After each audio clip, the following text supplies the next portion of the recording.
ইবনুল কাইয়্যিম রাহিমাহুল্লাহ তাআলা আল ওয়াবিলুস সাইয়্যিবের প্রথম খণ্ডে 233 পৃষ্ঠায় তিনি উল্লেখ করেন, ওয়াকুলতু লিশাইখুল ইসলাম ইবনে তাইমিyyah রাহিমাহুল্লাহ তাআলা ইয়াওমান, আমি একদিন শেখুল ইসলাম ইবনে তাইমিyyah রাহমাতুল্লাহি আলাইহিকে বললাম এবং প্রশ্ন করলাম, জানতে চাইলাম, এই কথাটা তার সামনে পেশ করলাম, উপস্থাপন করলাম যে সুইলা বা'দু আহলি ইলম, আহলে ইলমের মধ্যে কাউকে প্রশ্ন করা হয়েছে, আইয়ুমা আনফা লিল আবদি আত-তাসবিহ আও ইস্তিগফার, তাসবিহটা উত্তম না ইস্তিগফারটা উত্তম, কোনটা বেশি উপকারী?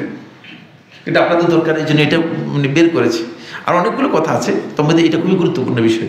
শেখুল ইসলাম ইবনে তাইমিyyah রাহমাতুল্লাহি আলাইহি প্রশ্ন করা হয়েছে যে আমরা কি বেশি বেশি তাসবিহ করব না বেশি বেশি ইস্তিগফার করব, কোনটা আমাদের জন্য উত্তম হবে?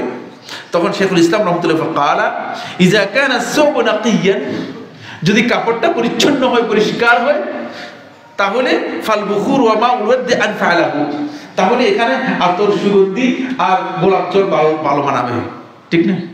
কাপড় যদি পরিষ্কার হয় তাহলে আতর, সুগন্ধি, গোলাপ জল যেটা ব্যবহার করে ভালো লাগবে। আর ওয়া ইন কানা দানাসান, যদি কাপড় ময়লা হয়, কাপড় মধ্যে ময়লা থাকে, ফাসাবুন ওয়াল মাউল হারু আনফালাহু, তাহলে সাবান আর গরম পানি তার জন্য উপযুক্ত। বুঝতে পেরেছেন না বুঝতে পারেন না? কারণ বেশিরভাগ মানুষ তো অন্তরের দিক থেকে, আমলের দিক থেকে তারা অপরাধের মধ্যে যুক্ত রয়েছে। সুতরাং অপরাধীদের জন্য ইস্তেগফারটা সবচেয়ে বেশি উপকারী।